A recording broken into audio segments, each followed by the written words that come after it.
வணக்கம். இந்த வீடியோவில் transmission lines and wave guides டாப்பிக்கில் இருக்கக்கூடிய இம்பார்ட்டன்ட் ஃபார்முலாஸ் அண்ட் ரிசல்ட்ஸ் பற்றி தான் டிஸ்கஸ் பண்ண போகிறோம். ஸோ இந்த பார்ட் வரையிலும் கிளியராக லேர்ன் பண்ணாவே டிரான்ஸ்மிஷன் லைன்ஸ் அண்ட் வேவ் கைட்ஸ்லேருந்து கேட்கக்கூடிய மோஸ்ட் ஆஃப் த கொஸ்டின்ஸ்க்கு கண்டிப்பாக ஆன்சர் பண்ண முடியும். First input impedance. இன்புட் இம்பிடன்ஸை ZS ஆர் Zன்ற டேர்மால் மென்ஷன் பண்ணுவோம். சம்டைம்ஸ் இன்புட் இம்பிடன்ஸ் வந்து பியூர்லி ரெசிஸ்டிவ் அப்படின்னா RS இல்லைனா RNன்ற டேர்ம் கூட நம்ம யூஸ் பண்ணுவோம். Next load impedance. லோட் இம்பிடன்ஸை ZR இல்லைனா ZLன்ற டேர்மால் நம்ம மென்ஷன் பண்ணுவோம். சம்டைம்ஸ் லோட் இம்பிடன்ஸ் வந்து பியூர்லி ரெசிஸ்டிவ் அப்படின்னா வந்து RL அப்படின்ற டேர்மால் கூட மென்ஷன் பண்ணுவாங்க. Third characteristic impedance. Characteristic impedance is equal to square root of impedance divided by admittance. Z0 ஓட value square root of R plus j omega L divided by G plus j omega C. Characteristic இம்பிடன்ஸை Z0 அப்படின்ற டேர்மால் mention பண்ணுவோம். So இந்த notation ZS, Zin, ZR, ZL, Z0 இதெல்லாமே வந்து ரொம்ப நம்ம கிளியராக இருக்கணும். அப்போ தான் வந்து ப்ராப்ளம் வந்து ஈஸியாக சால்வ் பண்ண முடியும். நெக்ஸ்ட்டு அட்டெனுவேஷன் கான்ஸ்டண்ட்டை ஆல்ஃபான்ற டேர்மாலையும் ஃபேஸ் கான்ஸ்டண்ட்டை பீட்டான்ற டேர்மாலையும் மென்ஷன் பண்ணுவோம். Propagation constant gamma equal to alpha plus j beta, அதாவது gamma equal to square root of Z into Y, gamma equal to square root of R plus j omega L into G plus j omega சின்னு எழுதலாம். Next transmission லைன்ஸோட important types. ஒன்று lossless transmission line, second distortionless transmission line. இதோட parameters வந்து very important. இதை base பண்ணி problems கேட்கலாம், இல்லைனா டேரெக்டாக இதோட பேராமீட்டர்ஸை பேஸ் பண்ணியும் கொஸ்டின்ஸ் வந்து அடிக்கடி கேட்பாங்க. ஸோ லாஸ்லெஸ் டிரான்ஸ்மிஷன் லைனில் ரெசிஸ்டன்ஸ் அண்ட் கண்டக்டன்ஸோட வேல்யூ ஜீரோவாக இருக்கும். R equal to G equal to C.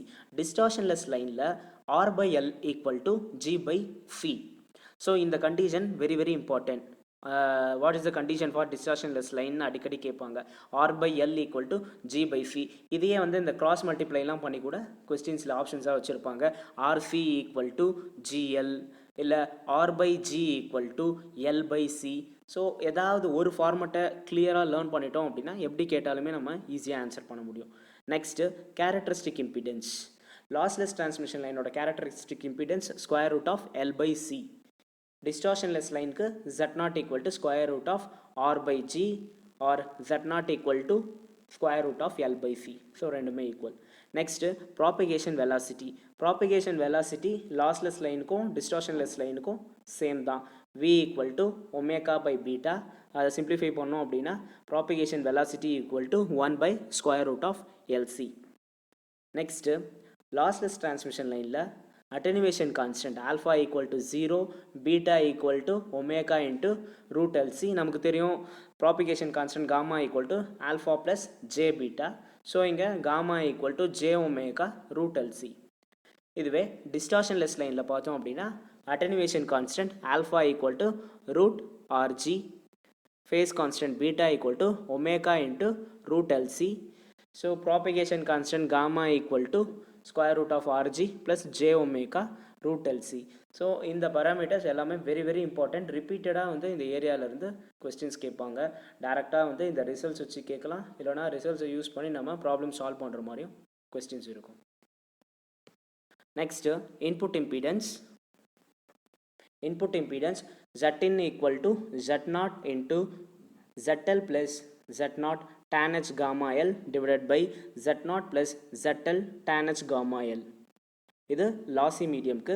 For lossless medium input impedance equal to characteristic impedance into ZL plus JZ0 tan beta L divided by Z0 plus JZL tan beta L. So இதுவும் very important result. For lossy medium ZL equal to 0. So அந்த கண்டிஷனில் input impedance என்னவாக இருக்கும், இந்த மாதிரி questions அடிக்கடி கேட்பாங்க. So இந்த ஃபார்முலாவில் நம்ம லோட் இம்பிடன்ஸ் வேல்யூ 0ன்னு போட்டு சிம்பிளிஃபை பண்ணோம் அப்படின்னா இன்புட் இம்பிடன்ஸ் கிடைக்கும். ஸோ இந்த மாதிரி கொஸ்டின்ஸ் அடிக்கடி கேட்டிருக்காங்க. Next voltage reflection coefficient.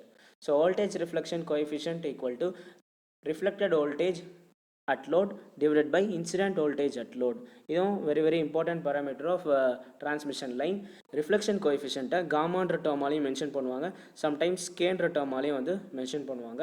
reflection coefficient equal to load impedance minus characteristic impedance divided by load impedance plus characteristic impedance.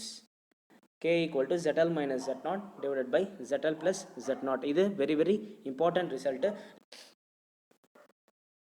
Next, current reflection coefficient.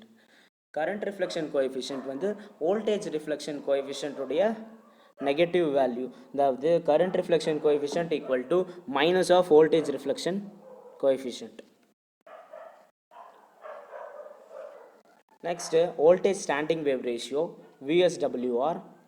VSWR equal to 1 plus mod K divided by 1 minus mod K, and modulus of K equal to VSWR minus 1 divided by VSWR plus 1.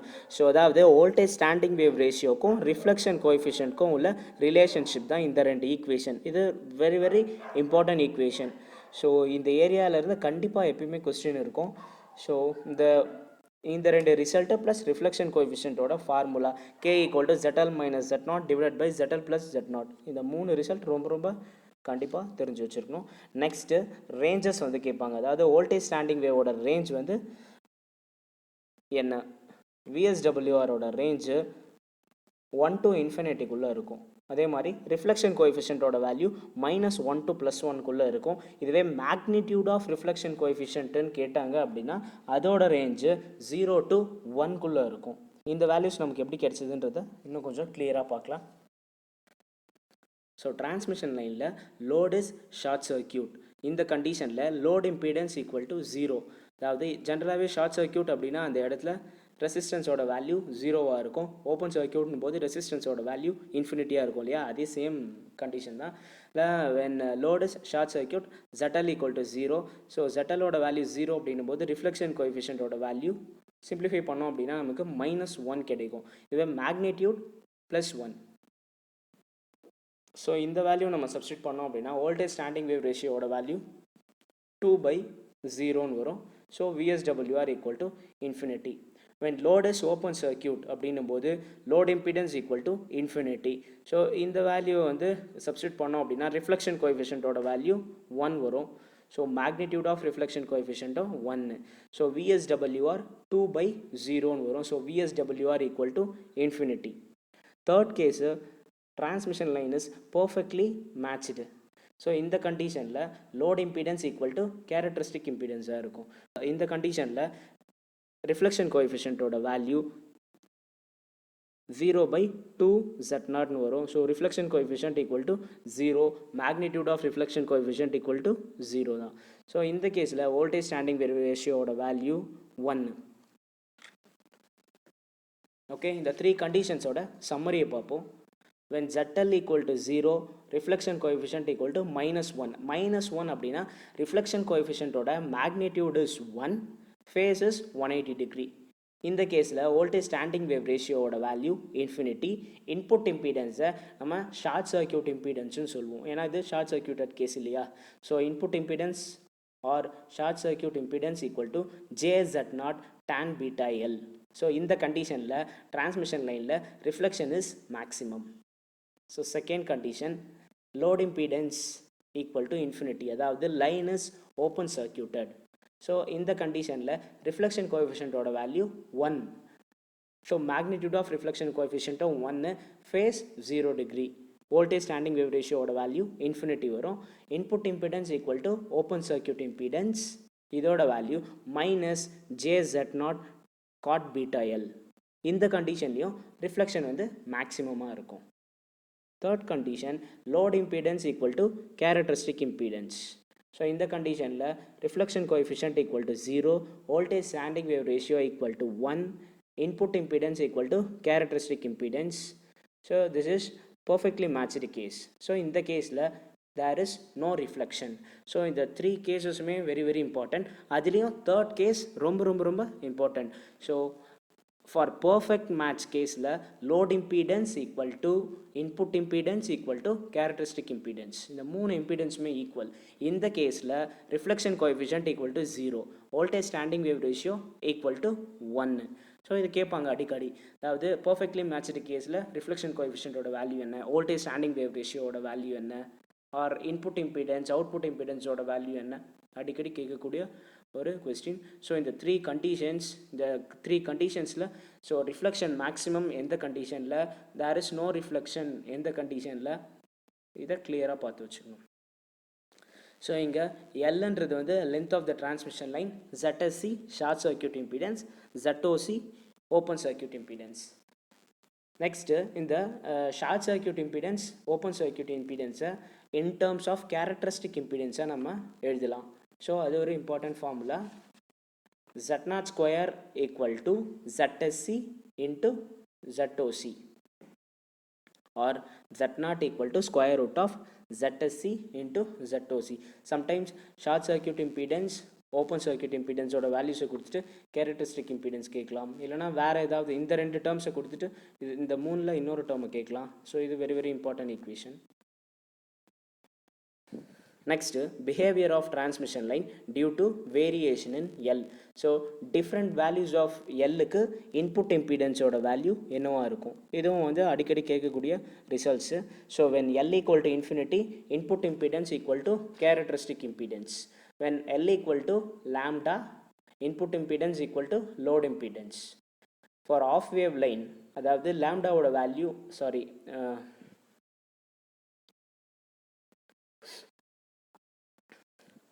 for half wave line L equal to lambda by 2. In the case la input impedance equal to load impedance. For quarter wave line L equal to lambda by 4. Zin equal to Z0 square divided by ZL. So இதை நம்ம இந்த மாதிரி modify பண்ணி எழுதலாமா? Z0 square equal to Zin into ZL. அதாவது characteristic impedance Z0 equal to square root of input impedance into load impedance. So இது very very very important point. ஜென்ரலாக வந்து டிரான்ஸ்மிஷன் லைனில் இம்பீடன்ஸ் மேட்சிங்க்கு quarter wave line or quarter wave டிரான்ஸ்ஃபார்மரை use பண்ணுவோம். L equal to lambda by 4. So அதனால் இந்த point very very important. Input impedance, load impedance, characteristic impedance, இதில் ஏதாவது 2 வேல்யூஸை கொடுத்துட்டு இன்னொரு வேல்யூவை கேட்பாங்க குவார்டர் வேவ் டிரான்ஸ்ஃபார்மர் கண்டிஷனுக்கு.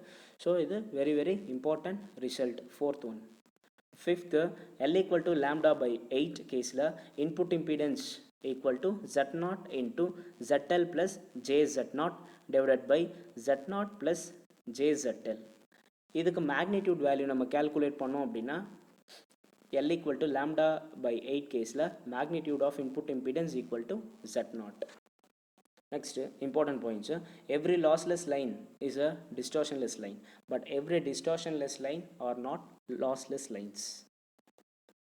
Impedance matching can be achieved by connecting a lambda by 4 line between mismatched line and load.